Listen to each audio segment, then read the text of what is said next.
Hili ni pumzisho la Mungu kutoka kwa Pastor Andegunyu.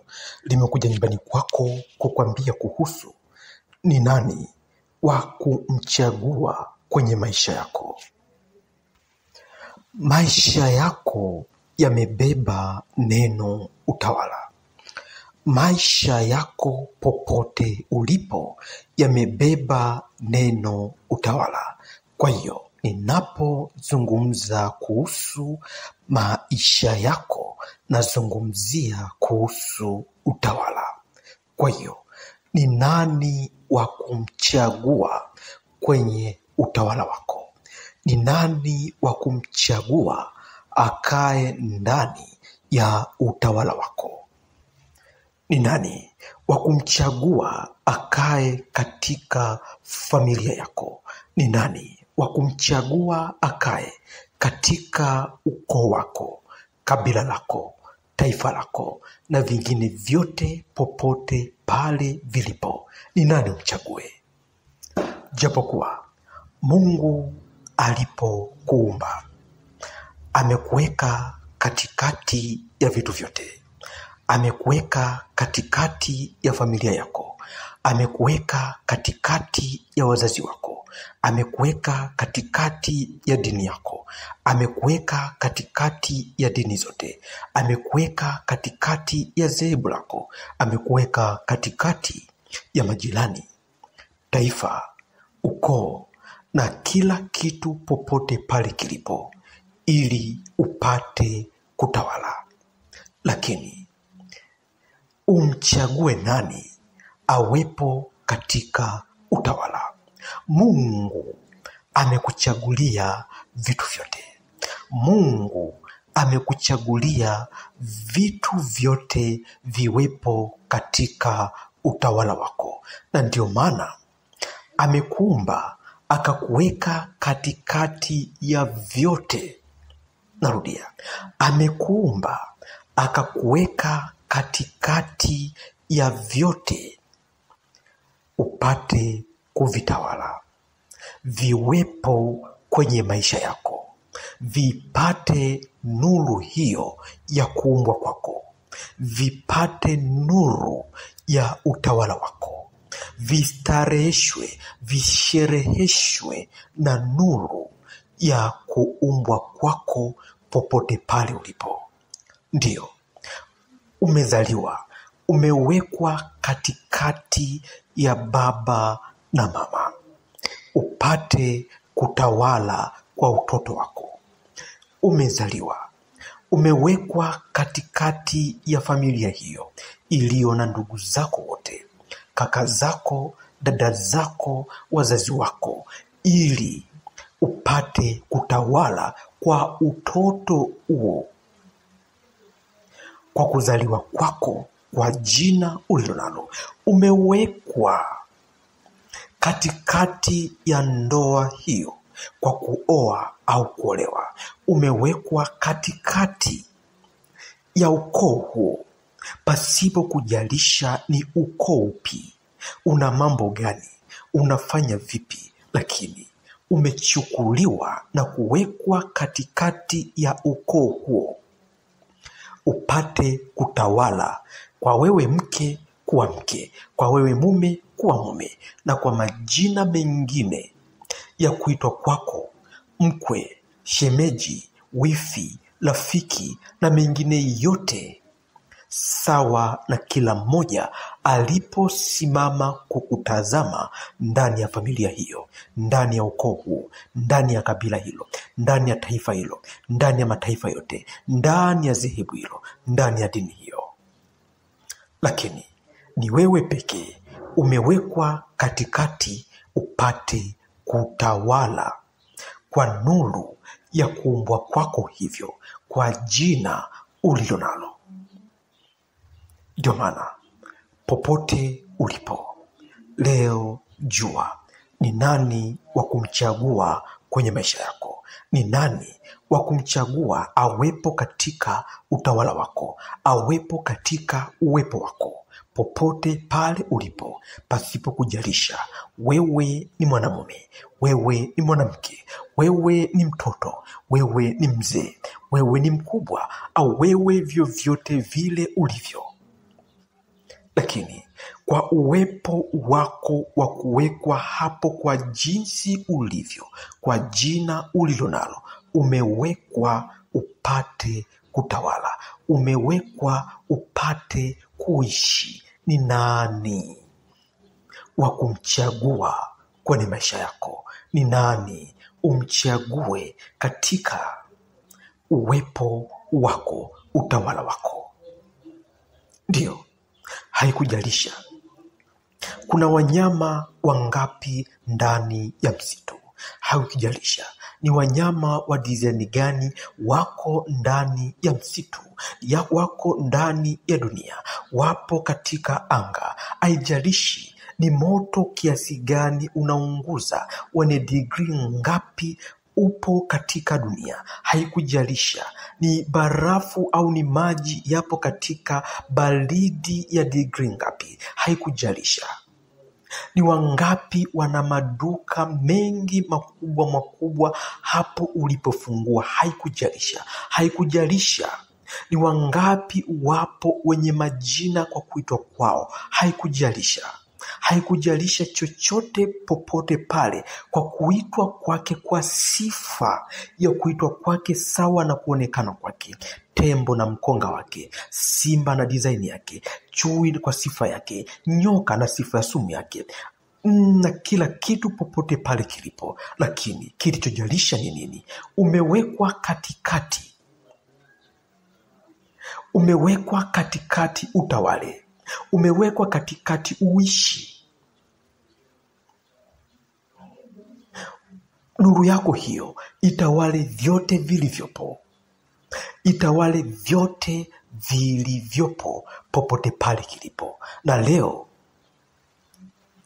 jua ni nani wa kumchagua kwenye maisha yako, na wa kumchagua kwenye maisha yako ni Mungu pekee. Kwa nini nasema ni Mungu pekee?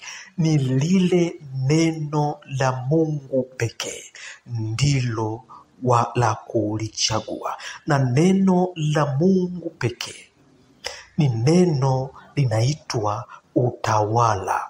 Utawala wa vitu vyote, ukatawale vitu vyote popote pale kilipo, ukatawale ndege wa angani, yani ukatawale vilivyo katika mbingu, ukatawale samaki wa baharini, ukatawale wanyama na vyote vilivyo katika au ardhi. Ni neno la Mungu, na neno la Mungu ni Mungu. Kwa hiyo, na neno hilo la Mungu ndio wewe uliye wa sura hiyo. Ndio maana katika kujua nani wa kumchagua, tunarudi katika neno la kuumbwa kwako, neno la maisha yako, neno la sura yako. Popote pale ulipo, ni nani umchague? Katika ndoa, umchague nani? Wewe uliye mke, uchague watoto au umchague mume, au uchague mkwe au uchague nani? Lakini nakwambia, kwa kuwa kila mmoja kwa uwepo wako amekuita jina sawa na upande aliposimama, kwa hiyo nuru ya utawala ilivyo. Narudi hapa, kama vile kila mmoja upande aliposimama na kuiona nuru ya utawala wako, iwe wewe ni mwanamke, iwe wewe ni mwanamume, iwe wewe ni mtoto, iwe wewe ni mke, iwe wewe ni mume, au vyovyote, ndivyo kila mmoja alikuita jina sawa na nuru hiyo inavyomulikia. Kwa hiyo hapo ulipo, kila jina unaloitwa, narudia, hapo ulipo wewe uliye mtawala kwa neno la Mungu la ukatawale, umeitwa majina sawa na kila mmoja aliposimama, sawa na kila mmoja aliposimama. Nuru ya utawala huu, nuru ya maisha yako, nuru ya uwepo wako ilivyomulika, inavyomulika pale alipo. Ndio maana ni wewe mwanamume, lakini sawa na baba aliposimama akakutazama jinsi nuru inavyomulika, akakuita mtoto, nawe ukawa na utawala kwa baba yako, ukamwita baba, naye akakuita mtoto. Kwa hiyo siku zote baba yako anabaki kuwa baba kwa utoto ulionayo. Ndivyo sawa na upande aliposimama, kwa sababu husika, kwa kuwa ulikuwa tumboni mwangu, basi hii nuru ambao ndio wewe hapo ukaitwa mtoto, na yeye akaitwa mama.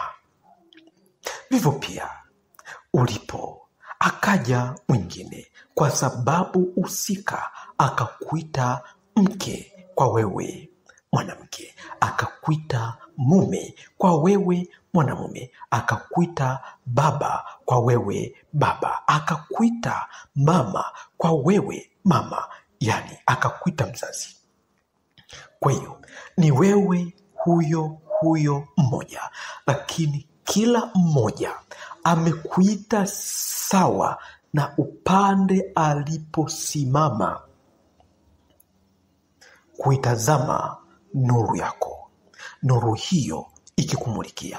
Mwingine akakuita masikini, mwingine anakuita tajiri, mwingine anakuita uliye hai, mwingine anakuita mfu, mwingine anakuita mgonjwa, mwingine anakuita mzima, mwingine anakuita mhalifu, mwingine anakuita uliye na salama.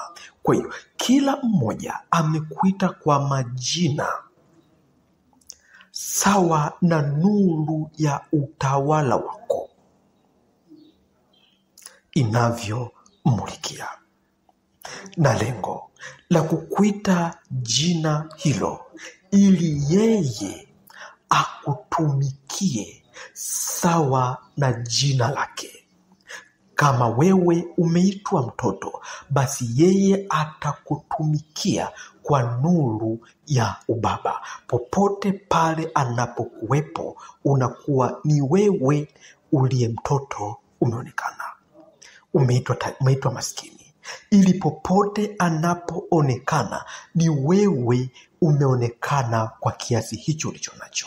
Umeitwa tajiri, vivyo pia umeitwa uliye mfu, ili pale anapoonekana unakuwa ni nuru yako imeonekana, kwa kuwa ndio wewe ni baba, lakini ukienda kwa mtoto, wewe si mtoto kwa mtoto wako, ni baba kwa mtoto wako, na kufanya utoto wako umekufa kwa mtoto wako. Kwa hiyo mtoto haujui utoto wako, kwa maana kwamba mtoto wako anauona utoto wako umekufa kwake, lakini yeye ni hai kwa utoto wake kwako, na kufanya popote anapokuwepo inakuwa ni nuru yako mzazi imeonekana. Ni nani wa kumchagua kwenye maisha yako? Na kulichagua ni neno, ili unapokuwepo katika ndoa hiyo, hakuna aliye juu ya mwingine, wala aliye chini ya mwingine, bali wote wapo sawa sawa kwa nuru yako kwa kuipokea kwake.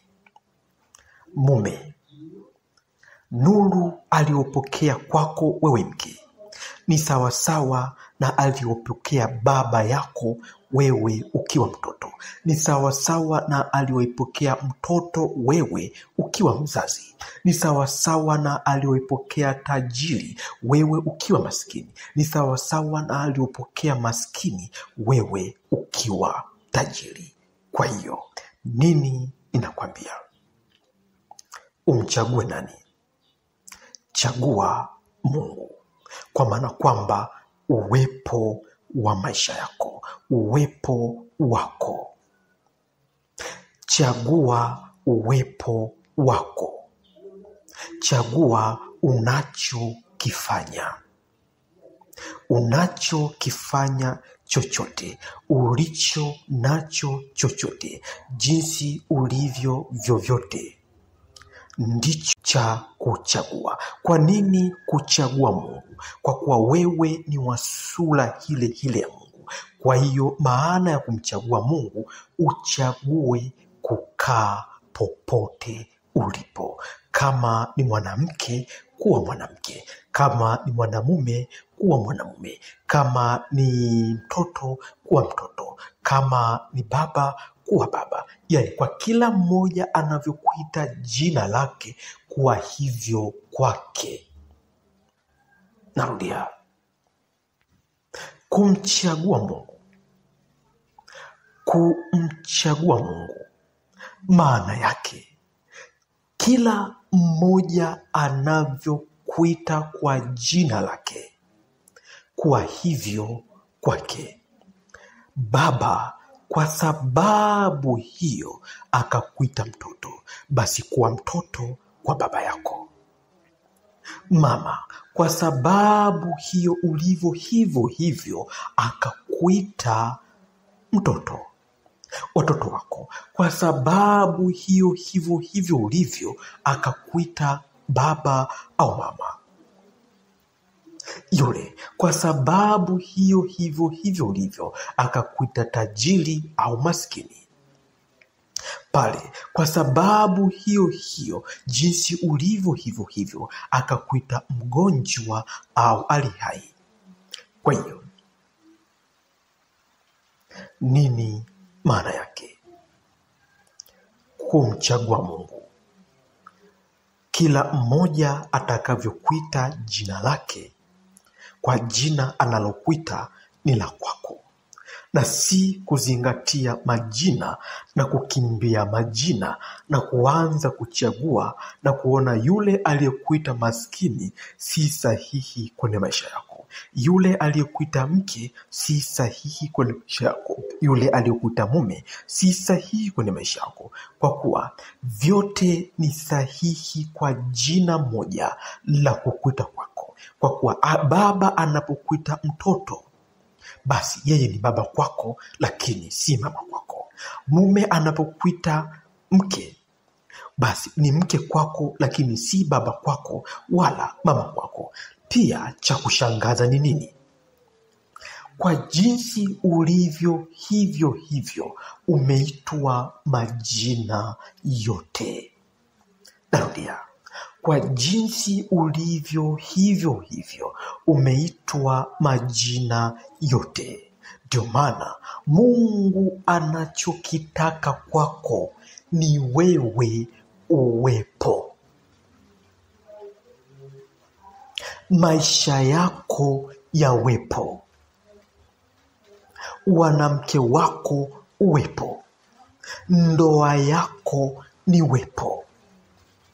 Familia yako iwepo. Na ndio maana leo yupo kukusaidia kwa kuwa upo.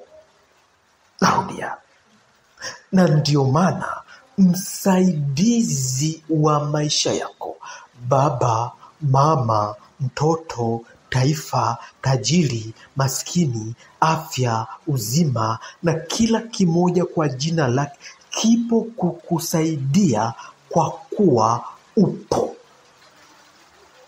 Kwa hiyo hautazami msaada kwa wewe kutoka kwenye uwepo wako na kujiona haustahili kuwepo, bali msaada unakuja kwako katika uwepo wako kwa kuona uzuri au vema ya kustahili kuwepo kwako. Ndio maana nipo nyumbani kwako kukuambia vema ya kuumbwa kwako na Mungu.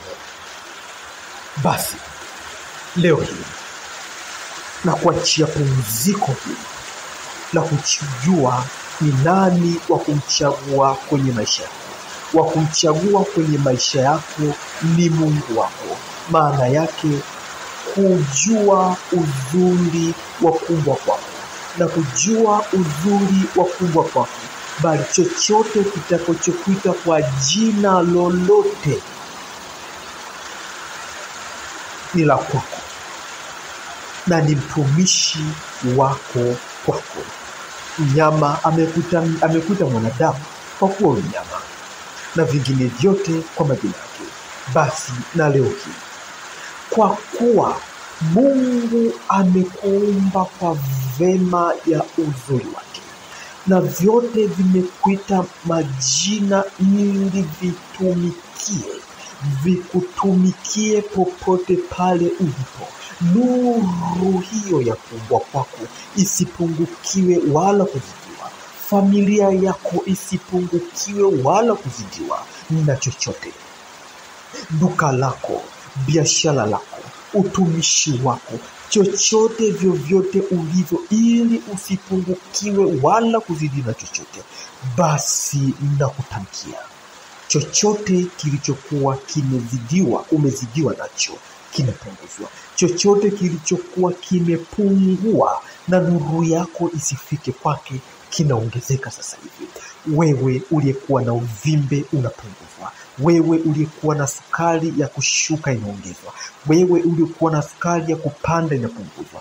Wewe vyovyote vile kwa kuhitaji kwako kilichokuwa kinahitajika kwa raha ya pumzisho la kuishi kwako havitakoma kwako. Hautakuwa kitupu katika kuishi kwako. Hautakuwa kitupu katika kutembea kwako. Hautakuwa kitupu kwenye biashara yako. Hautakuwa kitupu kwenye ndoa yako. Hautakuwa kitupu katika duka lako. Hautatoka kitupu popote pale ulipo.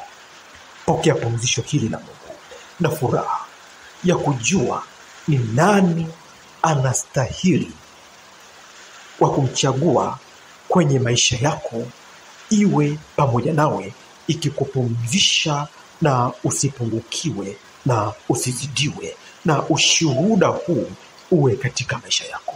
Pokea na iwe kwako.